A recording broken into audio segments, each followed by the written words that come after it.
Everybody, IG, Twitch, you, me, episode 118, the Carrying the Culture Show. My man Selecta, DJ extraordinaire. You are the best DJ in Pittsburgh. I want to say that. Come on, now. You're gassing me up. There's not a lot of. So basically, you're saying because of process of elimination. Okay. I don't listen. I don't interview slouches, so I wouldn't be over here doing this if you were a fucking slouch. Seriously. So, crazy setup here. I got a bunch of shit going on. Salute to everybody in the chat. Oh, somebody. So big up DJ Goomba. You know okay. Strong Island. He says select the 720. All right. What up? So we got a bunch of shit going on. We're gonna do this renegade style. This is episode 118. I'm on a mic. I'm usually not on a mic. It's my man Selecta. Let's get into it. But you sound so good on a mic, though. Yeah, I do like. Did you fancy yourself an MC something? Oh, you're interviewing me. I apologize. I MC. We'll talk about it. Okay. So we'll talk about it. All right, check. Couple things. If you guys got questions, I really won't be able to look at them today because I'm doing multiple things. But we'll try to do our best. If you see some questions over there, we can try to address them. We got a lot of stuff going on. So let's get into it, man. We're gonna edit this, get it all up on YouTube and everything. Right. Make it look right. I can send you the video from here too, so we can be fancy pants. You're so professional. Fancy all right. Pants. So here's the thing. I've known you for like 6 years. Right. But I don't know shit about you. I don't know you. We don't know each other at all, really. In terms of you're in the crib though. Shit. Yeah. Well, thanks. Okay. We don't know each other as far as every time I see you working, right? Right. Every single time. 5 minutes is really, really loud. We're in a less than conducive environment to chop it up. Of course. So I want to really get into the history. Like I said, this is very intriguing to me. How? You're Squirrel Hill kid. Explain it all. I mean, I got it. This is where what's the Cliff Notes version is I'm 49, about to be 50 in about a month. Okay? So paint the picture. 1984, I'm 11. There's a radio station, WAMO, in Pittsburgh. All right. Whammo. There's a brother by the name of Sly Jock, who was the first hip-hop DJ to have a radio show in Pittsburgh on commercial radio. So 84, we're talking Rappin' Duke. We're talking Roxanne. Right. We're talking, my first concert was the Fresh Fest in 84. So we're talking Fat Boys. We're talking about Flash. We're talking Houdini back then. So I was 11 to 84. Mm-hmm. This is Ahmad Jamal. Rest in peace to a Pittsburgh legend, by the way. But yeah. So I'm 11 and 84. I'm a budding hip-hop enthusiast, but I'm young. And there's this late-night radio show hosted by Sly Jock. It comes on from 1 to 4 a.m. I want to cut you off. Before that, how the hell did, I need to go, Little Selecta running around Squirrel Hill saying, I'm playing this, I love this. Let's give some context to folks. Squirrel Hill in Pittsburgh is I'm not sure if it is, it was predominantly Jewish. It still is. It's equal parts Asian, Jewish, multicultural now. But they leave after school.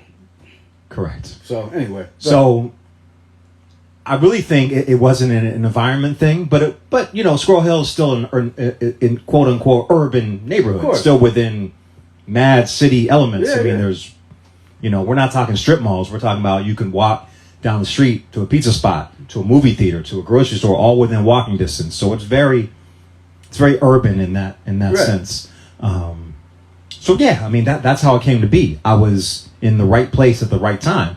When hip hop was new, I was at an age where you first get to really engage with music, right? Usually you're around 8 to 10, Yeah. Right. So I was at that age and hip hop was bubbling. Clearly it wasn't new because hip hop turns 50 this year. So it was still in its infancy. Right. So I think that's how it came to be. I gravitated towards one genre, and hip hop spoke to me. Why it spoke to me? Perhaps it's something ethereal. So that was the first genre that really. That was the first genre. Yeah. Because you fuck with a lot of different shit. But now I do. But so at first it was hip hop though. That was your first. That was your first love, your first. First thing that grabbed you. It's been hip hop since. So that was it. Right. It's only in the last 20 years or so that I've grown to love house music and jazz and funk and soul, but Really? they're all derivatives for me. Like I got into funk and soul from hip hop samples, and well, I would say 30 years. In the early 90s, we did parties at Pitt, which we used to rock with a crew called Punk Funk Nation. There was my brother Sean Ski and Grand Wizard Hank. A lot of cats back in the early days at the University of Pittsburgh. We used to play multiple genres, so hip hop, house, reggae, go-go, everything hodgepodge. I would say it's been about a little over 30 years now that I've opened my mind into other. So I would have thought it was the other way around. Like Really? I for some reason I thought you were into like, again, I don't know shit. Right. So I would have thought you were into like jazz and soul at first, No. and then hip hop, and then maybe like house later or something. No, like that it for couldn't some be reason. because the timeline. Yeah, well now I'm understanding. Right. So if I got into it in the early 80s, right. that's when hip hop was bubbling. No, it was bubbling. My official first concert before the Fresh Fest, when I was 11, right before, maybe 6 months prior to the Fresh Fest, was, and I've told this story numerous times, so I apologize to the folks on Twitch. Ice-T and Egyptian Lover at the Civic Arena.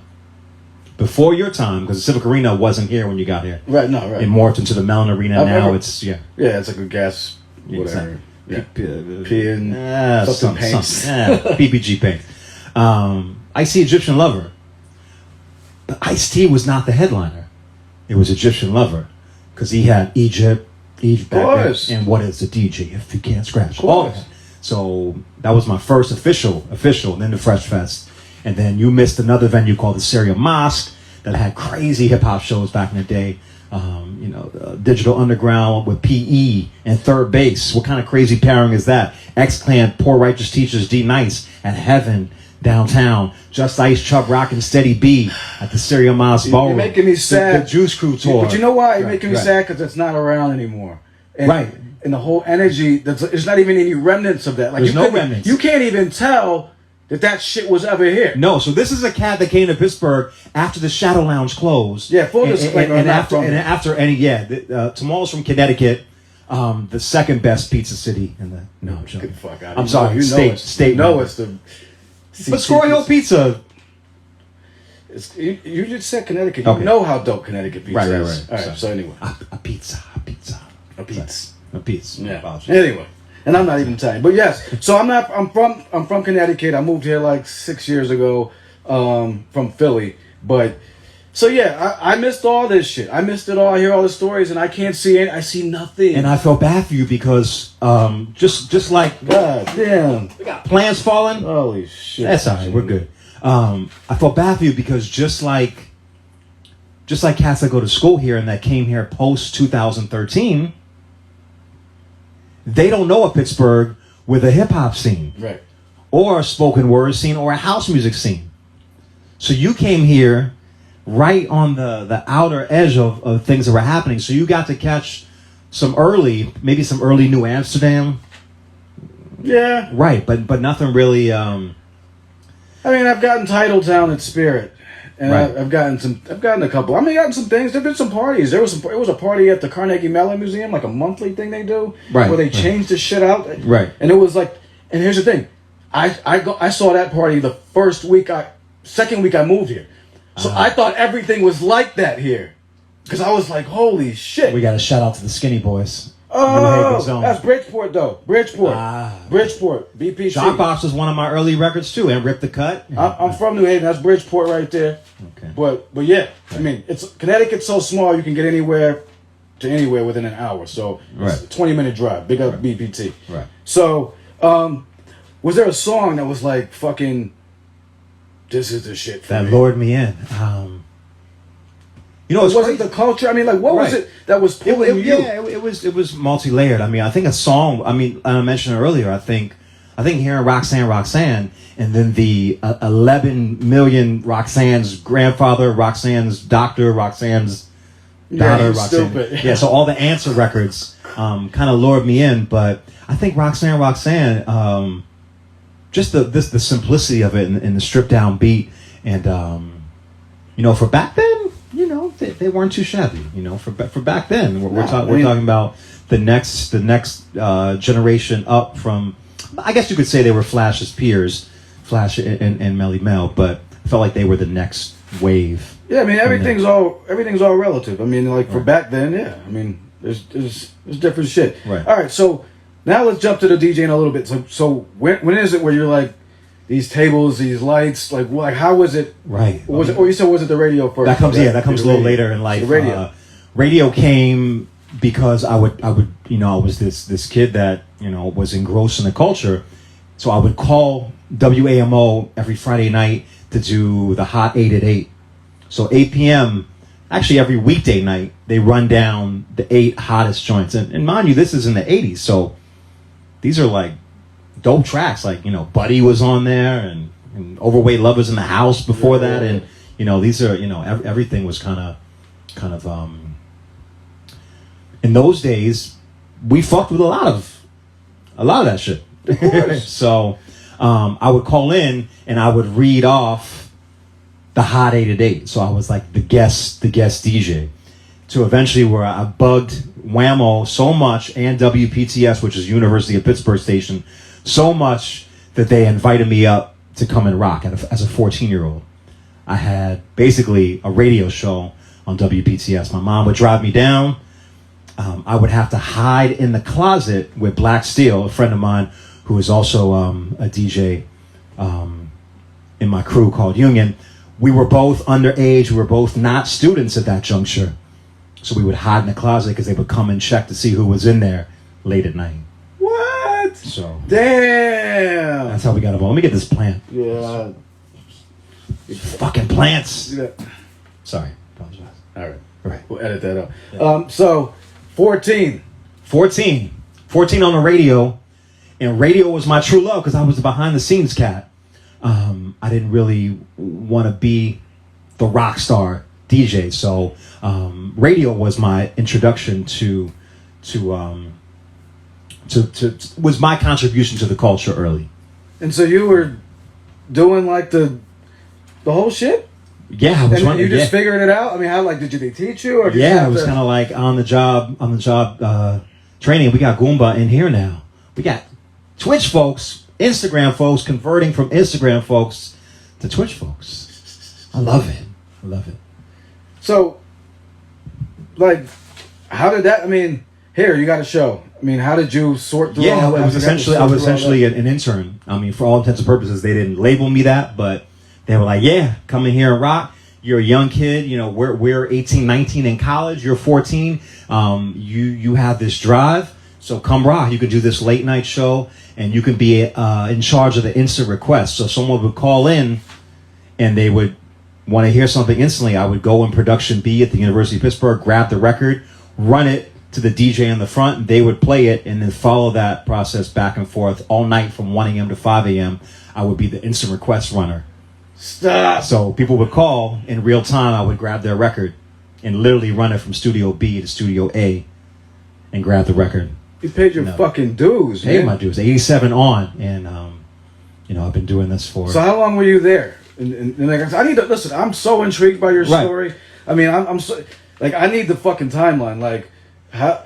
I was there. Yeah, I was there until I had two radio shows. One at CMU, Carnegie Mellon. Yeah. And one at WPTS, which was Pitt's radio station. So I was there between both of them from 87 till around 95 or so. And then took a hiatus from radio. I parlayed my radio career into DJing out and about. So we had a club in Oakland called Laga. Once again. You sure these places existed? They existed. I'm about to check this. If you're in Pittsburgh, you already know. I'm about to check this shit. We had Graffiti, which is a venue for hip hop shows. What? We had a venue called Metropole. We had a spot I used to spin at called Havana. And then the aforementioned later in life from 2001 to 2013, we had the Shadow Lounge, which was a black-owned business doing hip hop, house, spoken word, poetry slams. Damn. Live house, Tortured Soul played there at 4 a.m. Live house music, drumming and singing at the same time. And then let me add a footnote. I opened up my record store in 1998 in Oakland called 720 Records. And that was the beginning of the whole 720 thing, which is essentially is turntable 1, turntable 2, 360, and 360. 720, right. All right, so real quick, we'll backtrack to... Yeah, we're all over the place right now. No, we're good. We're good. I'm keeping us some, right. choppy waters. We got Zigzag. shit falling all over the place. It's all love. All right, so let's go back to... A little bit back to the radio. Your show. Were you taking requests? Was it a show that you had? It was a whole structured show. All right, so what were you spinning? What were you playing? On my show, it was mostly hip hop back then because I was a big. This was 80. Tell me. This was 87, but really, when I got into radio on my own show was in the 90s. So it was early 90s. So it was Low Tug.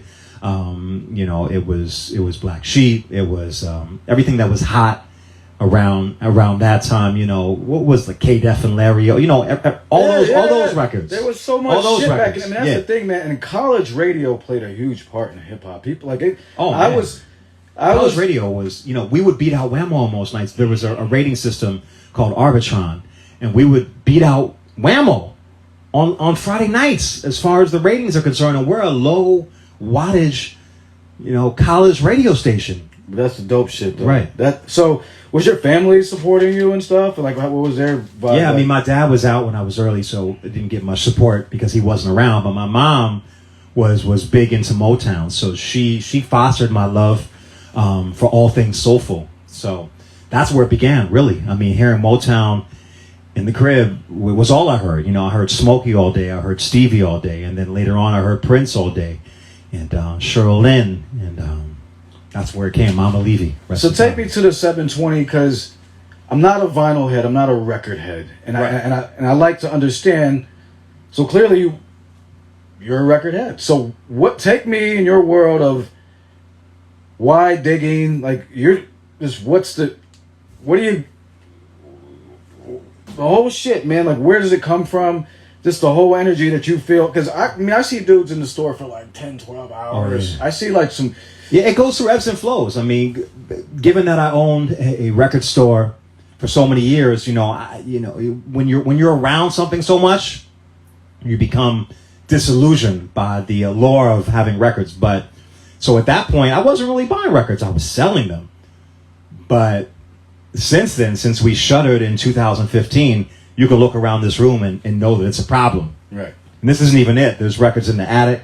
There's records in the basement. You saw coming into the crib. I can't move in this motherfucker. I'm just letting y'all know I can't move in this bitch. Like you can. You'll just knock shit over and then you. I'm used to having. Well, no, I'm not. I'm used to having small people, bus crates, but big Phils over here and sometimes black steel. But so if they can do it, you can do it. All right, let's go. Fucking all right. So 720. What happened? I mean, what was that experience like for you? It was crazy. Owning your own business, was it? Because I'm sure it's at a time still when the Pittsburgh scene was, doing its thing, I guess, right? Right, yeah. I mean, it was crazy owning a business at 25. I had business partners, mind you, but I was 25. And there was a lack of... This is around the time that Fat Beats Distribution came out. So there was nowhere in Pittsburgh, really, you could buy indie records. So, when Fondulum was out, Bobito's label, there was nowhere to buy such records in the whole... sound bombing era, so right. I was like, yo, let's get together. And I had a real job at AT&T for 17 years. So one of my co-workers at AT&T was like, yeah, I'm going to school for business. Let's do it. So we opened up a record shop together in 98 along with a couple other friends. And it was kind of like, it was positioned as the Fat Beats of Pittsburgh. Where was it? It was in Oakland above, I don't know what, it was GNC back then, but now it's Oakland Ave and Forbes on the third floor. Oakland Ave, yeah. Forbes. All right. I lived on Craig Street when I first moved. Okay, yeah. I'm not sure where that is, but damn. So how long did you have that for? That iteration went from 98 to the end of 98. Someone was tagging up the hallway, so we got kicked out. It's a hip-hop shop. So we moved on from there, which is a blessing in disguise, to East Liberty. Oh, okay. We were there at the Kelly Strayhorn Theater for 7 years, pre-gentrification East Liberty. What do you mean? We had a store right next door to the Kelly Strayhorn Theater from Because East Liberty looks different now. East Liberty, even from when I was coming here. No, East Lib was like a little Fulton Mall in Brooklyn. Like East Lib used to have cats selling incense and oils and bootleg tape vendors, and like it was vibrant back in the day. Like, right where that Dollar Tree is now. Right. Yeah, where the Dollar Tree is, and it was super vibrant back in the day. And it's funny because there's still a couple of places over there where you can tell it was like that before. Oh man, like the Capri's, I guess, or whatever. There was a rest pizza place at the right. They moved, corner. but yeah, that's a newer version. Oh, is it? Yeah. Oh, okay. But we were right next door, so we were there from '99 to 2007, right next to the Kelly Strayhorn Theater. So '99 to 2007. Correct. Yeah, so early, because Shadow Lounge opened in 2001, so we were like the anchor businesses in East Liberty. Oh, fuck! Right. And this. Yo, and I missed it all. David Shoes. Wow. Yeah, David Shoes. They're still there. No, oh, really? Yeah, it's a blue store. I get blue. And I mean, I know. I used to buy my tree torns from there. What you know about tree torns? Come on, man. Come on. I'm only a couple years younger than you. Damn. So, see, this is what gets me hot. And it's sad, yeah, because you came here, you know, post gentrification. So even this neighborhood we're in right now in Lawrenceville changed over, you know, around 2005 when I bought this house. You know, it was grimy. It was grimy before that. It was grimy. I heard people be like, "Yo, Williamsburg," because it was like the Williamsburg of Pittsburgh, right? Because Williamsburg was equally grimy, right? Which is it's not. Oh, David Shoes is closed. It is. Shit. Right. It just closed. Was it? Did it just close? I believe so. Yeah, because I've seen people out there. Well, I always see people out there. Right. But it's funny because you can still see the old East Liberty there and shit like that. Damn, I forgot what I was gonna say. But okay, Pittsburgh. People say Pittsburgh is. I've heard this a lot, that Pittsburgh doesn't have its own identity when it comes to music. Do you agree or disagree? They say, okay, I'll add on. They'll say that people, like, if it's a New York shit, they jump on that. If it's the West Coast shit, that they jump on that. If it's the South shit, they kind of jump on that. Like, there's no real definitive vibe here that defines Pittsburgh. If we're talking about the origin of Pittsburgh hip-hop, the early days, then the sound that you hear post Chronic for Dr. Dre, so Keep the Heads Ringing, anything hard snares you're hearing from Dre. I don't know if you're a Dre fan at all. Yeah. So anything you're hearing, like, you know, even like Eminem, My Name Is, sample bass, but not funk sample bass. So that's a Pittsburgh sound. That's Melman. And that's Sam Snead. And that's Butter. And that's Infinite from F3. They all broke camp and worked with Dre. So, you know, Chronic 2001, Melman did a lot of those beats. Sam Snead had a solo effort out along with Dre called Recognize. And once again, and then F3, a local group that came up with a joint called It's Your Birthday, later on used by 50 Cent. And then, you know, we had a lot of cats. We had Jazzy Love. She was like the answer to Roxanne, Pittsburgh's answer to Roxanne in '86.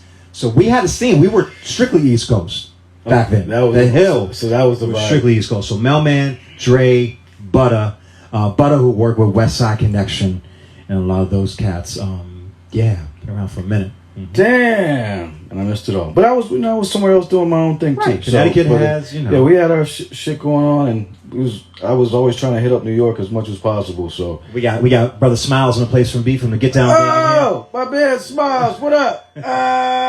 GDG. Indeed, Judith in here. I know like the 10 cool people. Right, you pretty much do. Right.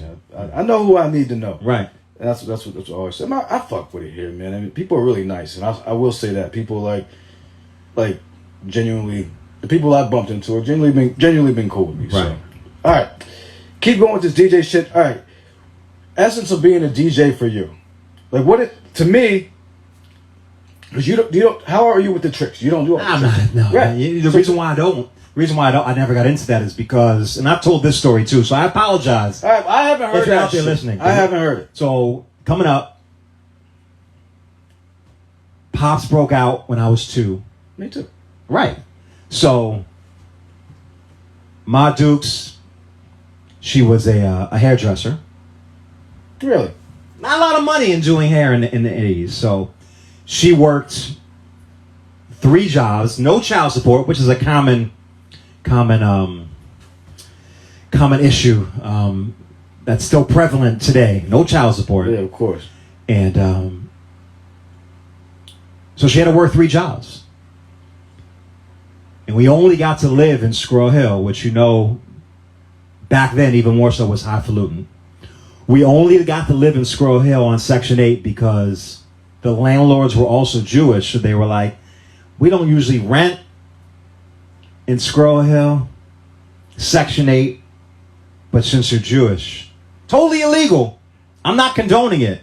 It was super whack. But they let us live in Squirrel Hill because we were Jewish. Word. It was like a, you know, stick with the tribe type of thing. I mean, so because she worked 3 jobs, we didn't have a lot of money growing up. No child support. So if I was going to buy records, I wanted to get 2 different records. More bang for your buck. Not 2 of the same. Right. So therefore, I never learned how to do all that. Right. Which I was fine with. You've heard me rock plenty of times. Hence the name Selecta. I'm more of a selector. Well, yeah. So right. Let's and talk. transitions are my thing, as you know. Yeah, and talk about that. I mean, because to me, if I've interviewed Mr. Sinister, Executioners, Right. Rob Swift, Right. Execute. If you can't rock a fucking party, That's the foundation, right? I don't care Right. if you can. Yeah, do whatever. If you're in a showcase setting, people want to see turntablism. When you're amongst folks that, you know, they just want to have a good time and they're not out to be schooled on the ways of turntable wizardry, then they just want to rock. Right. And that's, you know, once you're an expert at rocking a party, then you can move on. So since then, I've learned to do more than I've learned to do more than I ever did back in the days because I've already mastered the other portion of it. Right. So all right, your first transition to outside. I mean, what was that like for you as far as a DJ? Yeah, as a DJ. I mean, I did basement parties, and back then, once again, didn't have much money, so I would rock with 2 belt drive realistic turntables, Radio Shack, no pitch, with a mixer that clicked in the middle, also Radio Shack. I've seen those. So we would have to mix and then hold the spindle to slow it down. And then once we got the mix on, we would let go. There was no pitch to ride. Yeah, we still rocked the party. So in '88, basement parties, and then we moved on, or I moved on rather to playing a hip-hop showcase at the Coliseum in Homewood. I went there. Right. So it's funny, that was still open. Right. When I first, It was a roller skating rink. I went to a Big Daddy Kane show there. I think it's. I was there too. Yeah. I think it was like 2 years, 3 years. Well, No, it was 5, 6 years ago. Probably when you first came. Yeah, actually it was. So that was me venturing out early on. I used to rhyme. I used to be in a crew called Like a Dove, which is just in peace sign, like a dove. I didn't write, but I used to boost spray paint for other cats. What? Booster. But you said you never. I asked you about production one time in a side conversation. You said you never. I'm the rare DJ that has 0 interest in production. Why not? I don't think I can bring anything new to the game, much like rhyming. I mean, you know, there's nothing new under the sun. So to me, that's the way I feel. So I don't think I can bring something new and unique that hasn't already been done to both the MC worlds and production world. So, but I used to rhyme, and I played the joint on the show. We did a 412 show last week, a couple weeks back, and I played the track that I rhymed on, along with my brother Ime Alaquiva, who you probably know. You know Ime. Tall, fucks up your hammer. So I used to rhyme. I had a solo deal on a label called Fat Crayon Records that Mailman was signed to. What? That's why a solo deal never came to fruition, but I actually signed. Damn, your DJ used to rhyme. Look, all you Twitch motherfuckers out there that rock with Selecta you do a joint every week. Do a joint Monday, Wednesday, or Friday. 9 a.m. Monday. Yeah. Monday, Wednesday, or Friday. That's why 9 you a.m. couldn't. That's why you hit me back today, right? Exactly. All right, I got you. Yo, what the fuck? See, this is why I wanted to do this, man. Because I really. And this cat right here, you need to follow him on Carrying the Culture. If you want to hear no filter, and you want to hear someone that's even more curmudgeonly than I am, listen to this dude because that's not true. Actually, it's kind of true. Right. This dude hates everything, though. We're gonna talk about that in a minute. I played him some J Electronica a couple minutes ago. He was digging it, but he questioned whether or not that should be one of my favorite MCs. But I'm if you don't make the arms of my hair stand up, I can't do it. Yeah. I can't tinker it. There's curmudgeon, cantankerous. But no, seriously though, man. Fuck with Carrying the Culture. We got a YouTube channel, all our shit. This is gonna be on the YouTube channel and stuff. We get all our 117 other shows are up there. But oh Lord, okay. Yeah. Okay. But listen, you hate everything, and I want to talk about this, man. Okay, cool. Because people say I hate you don't like a lot of shit that I think. Okay, let's run through some shit. Twitch Fam Lamb, is that true? Does he hate everything? Do I hate it all? I don't know how much he's shared with you. Can you chime in? All right. Can we get a yes indeed in the chat if I hate everything? Let's see. What do you hate? All right. Oh damn, we already got one chiming in. Yep. Wow. Yes, see, and I don't even know y'all. We didn't even no comment. Low key hate. Low key. Yo, look at that. The whole fucking squad. I gotta do a Twitch with you one time and just hang out and talk shit. Yeah. The whole squad. Yo. Nah, but here's okay, on the real. I know if I like something within 2 seconds of hearing. Word. So if you can't impress me within 2 seconds, then it's a wrap.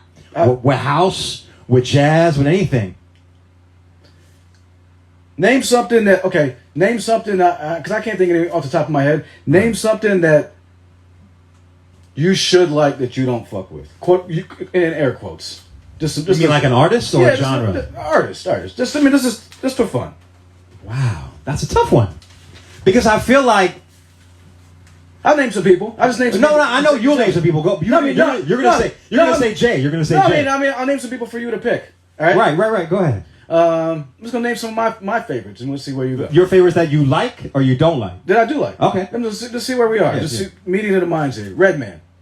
Nah, I love Reggie. Okay. I mean, I've heard some things over there. I hear Funk Dr. Spock, really? All right. Some naming some. All right, I'm just gonna toss G-Rap. Love Genius, the cool genius of rap. All right. I call it the genius, but Gucci Rap, cool, whatever the G originally stood for. I've heard many different. Is it the cool genius of rap? That's what I typically love G. Well, okay, I don't fuck. Nah, you already talked about that. Nah, I feel like if she Miss Steph put your link in the chat too for Cast to follow. So. Oh, salute, appreciate. Super Mod Squad. I feel like if you're Shell got a valid point. You got right. But it's you don't like Prodigy. Somebody said Prodigy. I don't like Prodigy. No, they're bugging. They don't know what I don't like. Smiles. He must admit. Yeah, they don't know what I don't like. You got. All right, let's talk. We can talk. It's widely known that cats don't like Yuga. He's the weak link of the. It's widely known. It's okay, but let's say this though. Okay. When Wu came, because we gotta just look at shit. Speak on it. When Wu came out, nobody was saying that shit though. That Wu God was. Were you skipping through Wu-Tang though? You weren't skipping through Wu-Tang when they first came out. Were you skipping the shit? You know what's crazy? I wasn't a big Wu fan because I was. See, look at this motherfucker. Yo, real Tamal comes out. Man, I'm saying, what the fuck is that? Yo, the real Tamal. Nah, but keep in mind, I'm a little older than you, and I was I was De La Tribe. I am too. I was. My belt was sagging. I was rocking an Ankh. That's where I was. I mean, so when they came out, I had the protect your neck test pressing. So, you got a surprise. Oh shit!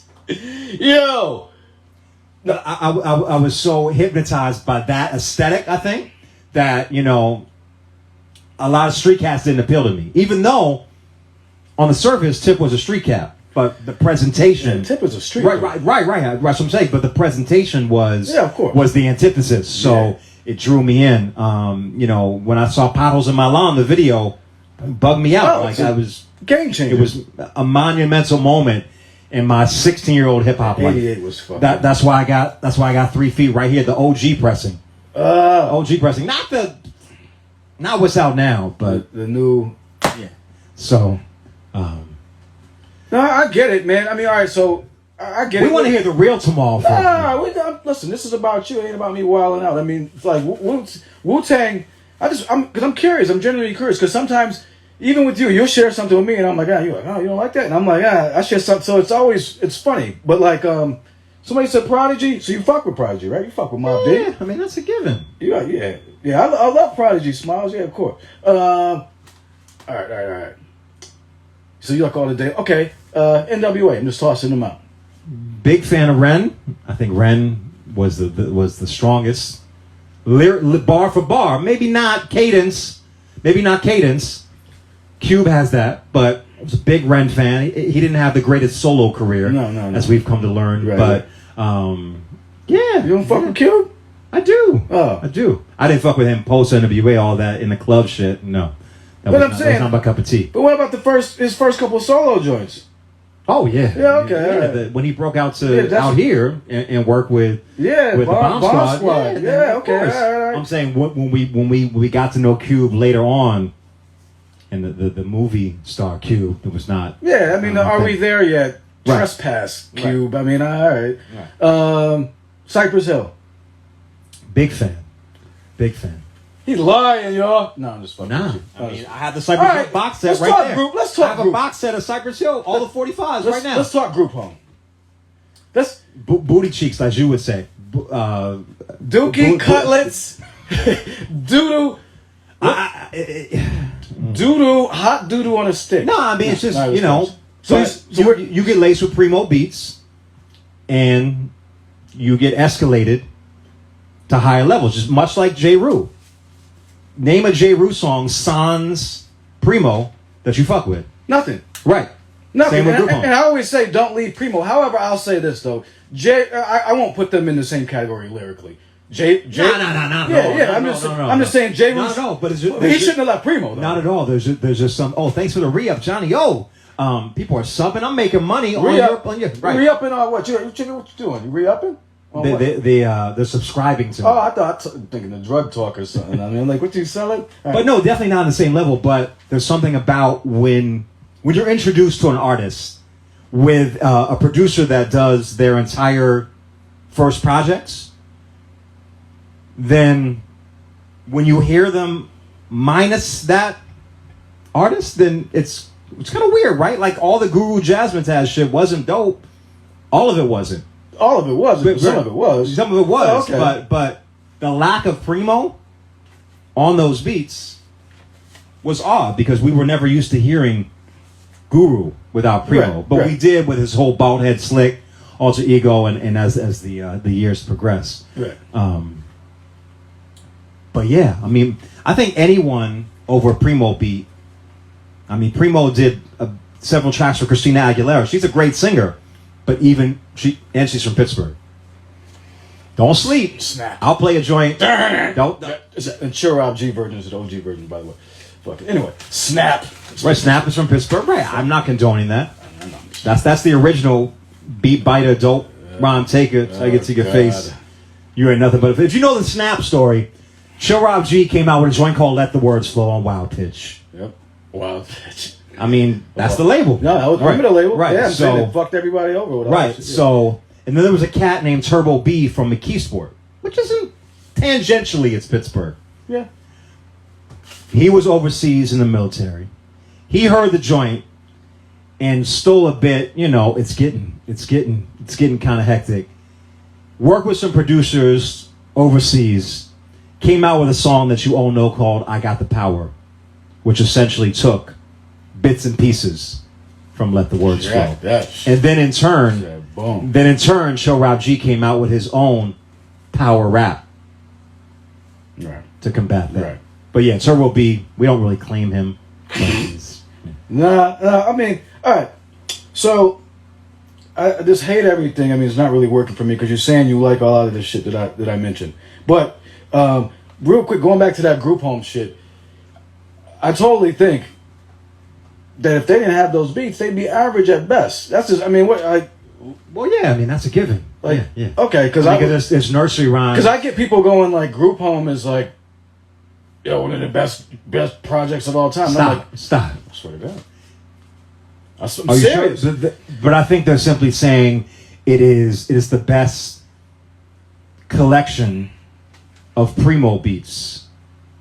I'm not quite sure they're saying as an overall project.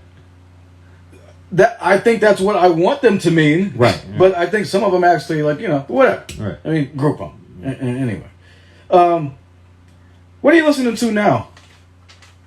That's new. Ooh. That's, if anything. This is where the grumpy shit comes in. Right. Nah, I mean... This is where... I'm on Track Source a lot, which is a house music digital purveyor of music. So I buy a lot of stuff, a lot of house, which, Tamal is a big house music fan and a dancer. I'm just going to say overall dancer. Should I say B-boy? B-boy too. B-boy too. That's what I'm saying. I'm trying to do all encompassing. I'm just a dancer. Okay. I rock. Right. Get busy. So anything that Kai Elsay does, banger. You were here for that show? Were you here for that show? Kai Elsay? Yeah. I opened up. I don't remember. It was in Ron's crib. Yeah, okay. I opened up. I don't remember. I'm sorry. You opened up. My bad. See, we don't talk, though. We don't. I see you, salute, and I'm trying not to be an ass while you're working, so. So Kai, anything that he touches is gold. Terry Hunter, who, you just found out is coming here in a few weeks, and we're rocking with him.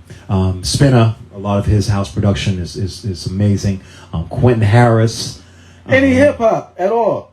I just played you unfortunately that was a Swizz Beach track. That seemed relatively new, right? Right, that was Swizz's new Mass Appeal project. Nas is on it. Jay Alec is on it. That is the newest track that I'm super into currently. How you feel about Nas? Oh, and when I'm saying overall, so you got to take no. good and the bad. I wasn't a big fan of the Hit Boy projects. I don't like that pairing. And I know you don't, because I heard your analysis. Run it on them. I heard your analysis. This shit is garbage. I don't know. Like the fucking Nas and Hit Boy was just, you just set me up here. I mean, the whole shit was fucking. Don't say you can. Nas and West Side Gun will fuck me all night. Yeah. I mean, the shit was ass. That's all. I mean, I don't care. And to me, Nas is one of the best MCs of all time. Of course. Even with all of that. So give me some better fucking music. Shit. Yeah, I don't know where that whole I'm gonna let Hit Boy do 37 installments of what's it called? King's Disease, right? Yeah. But yeah, folks are super into it, and I think we're nostalgic. I think we're sentimental. Right. I think we want people to be a certain way, and I think we can't let Illmatic go, and we can't be honest. And I think we're emotional about this shit. I mean, to be honest with you, after Illmatic, I don't know it was written. I don't know. I fuck with It Was Written, but I don't. People say It Was Written was better than Illmatic. You still believe that? Nice. You know, we got a couple agreements that Peanuts and King's Disease is ass. Is it ass juice? Is King's Disease? Yeah, word. Peanut.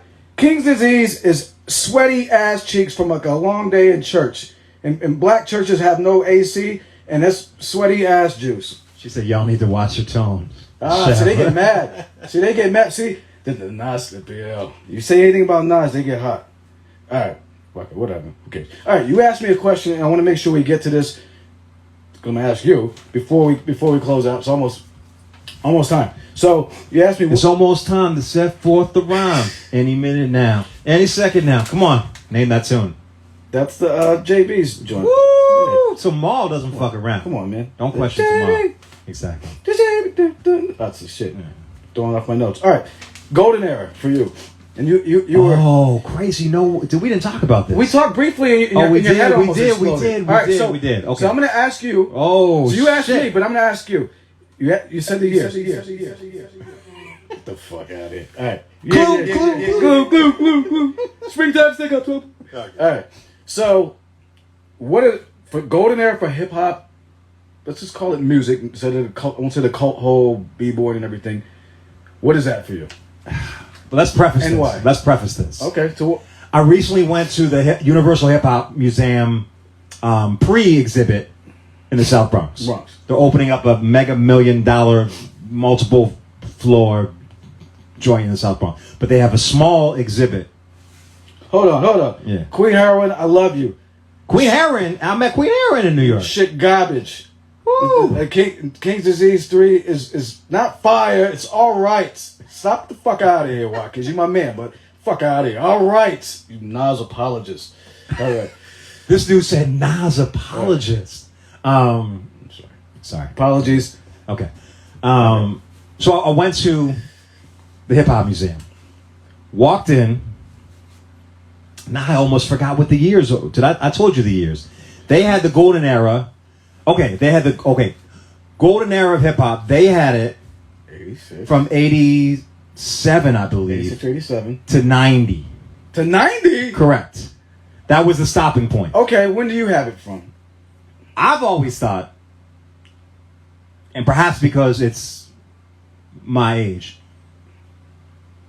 and I know we don't want to leave out Paid in Full, we don't want to leave out Criminal Minded, but to me, those albums are still a little bit too dated production-wise to be golden. To me. Okay. I'm just And once again, this is James speaking. No, of course. What? To me, it's 88 to 92. Okay. That's my personal one. So I think 87 is a bit of a stretch. Okay, so But you can break it down. no, Right. this is what I wanted to hear. So it's interesting you say that. So I've always heard and felt, and I told you this in the car, like Paid in Full is, for a lot of people is considered the unofficial start of the golden era, because if you think about it, this is what I've heard. This is what I feel. So I'll say this. So rhyme schemes and shit. When you look at Run DMC, Melly Mel, and stuff like that, all that stuff was really simple. Rakim kind of changed, from my opinion. Okay. So changed Paid the in Full game. was 86, right? He wrote it, spit it in 86, and dropped in 87. Okay. So So I basically go 87 where to would you 93. put Ego Trippin', Ultra? Because I think that was prior. And you're talking about complex rhyme schemes. True. It doesn't get any more When complex. was somebody than- find out? Let us know when Ego Trippin' was. Ultramatic. But I digress. You But can keep no, going. it's Yeah, good. right, I mean, right. no, it's because that makes it. Yeah, because you know. So then it could but be earlier. Yeah, I mean, I'm just basically saying that- and it's crazy because Said G basically produced Criminal Minded, so I'm basically it's all just, intertwined. I'm basically just saying that, like, going from more basic shit to rock him, kind of raising the bar, at least for most people. Although, come on, man, a lot Okay, of so people. I'll even give you 87. I stopped. But to say it stopped at 90? I didn't say 90. No, the Oh, yeah. exhibit. Yeah, that's ridiculous. Right. So I wasn't quite sure. I go to 90. It was a great exhibit, mind you. I was just questioning. I go to 93, 93, Right. 94. I go 93. I wouldn't go to 94, but I go only yeah. because it has. Yeah, I go 93, 94. When I think Golden Era, and I always say this, I think Brand Nubian, PRT, and X Clan. For some reason, those are three debut albums that resonated with me. Right. So All for One, To the East, Black Words, and PRT's wasn't Pure Poverty. The first joint was Pure Rights. Something. It was a long. We're old. Yo, but Ridiculous. that's a good point because Ego Trippin' was 88. I don't know about that. That doesn't sound right. I think it Ego was. Trippin' 12-inch was 88. That doesn't sound right. All right, to see. Critical. Okay. All right. But anyway. So what you just fucking no, just throw me off. It's an age thing. Yeah. So Okay. the age shit, man, I think is pretty interesting because you're 4 years older than me. And so I know people like that's like 51, 52 that say the golden age is like 82, 83, 84. Seriously. They're talking, they're saying like, Talking OG, about Whistle?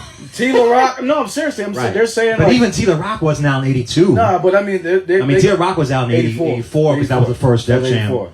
First Def Jam 12-inch. But I mean, like they really go back. So it's age has a lot to do with it. It doesn't now, but then when we breaking down the finer points of like when we were kids, it makes a big 8 to 12. Yeah, I mean, It's a gap. so it's up to interpretation. So, I mean, I guess 87 and 90 is cool for what That's too short to me. Right, but 88, yeah, you're right about Critical Beatdown, but the Ego Trippin' 12-inch came out, I think, a year or so prior to that. Definitely. Selecta's getting that technical shit on. You know, all right, yo. DJing. Would you advise anybody to go into this? I mean, this is your life, right? To go into this as a job. Yeah. I mean, this is your job. Oh, hold on. We got a 53-year-old chiming in. Chizwiz, 87 and 92. Okay, so I'll give you 87. 87. I'll give you 87. 87. That was my favorite shit, God. You'll get the fuck out the ring. All right. Nah, the red's good in OBS. Huh? Oh, sorry. I'm sorry. Talking sick. I'm 52. 87 works. Another comment. Okay. So I'll give you 87. All right. Because then we can work in Paid in Full, Criminal Minded. What's some other stellar? It's a Big Daddy thing was 88. 88. I mean, 88 was right, but we can work. I mean, so many albums came out. It Takes a Nation of Millions. When did Youngest in Charge come out? That was that was 89, wasn't it? Was it? I mean, and then you have People's Instinctive dropping. Listen, right before we Slept go. On, right, Slept On. How the fuck you sleep on that? I mean, it has Youthful Expression. It has Footprints. Footprints alone.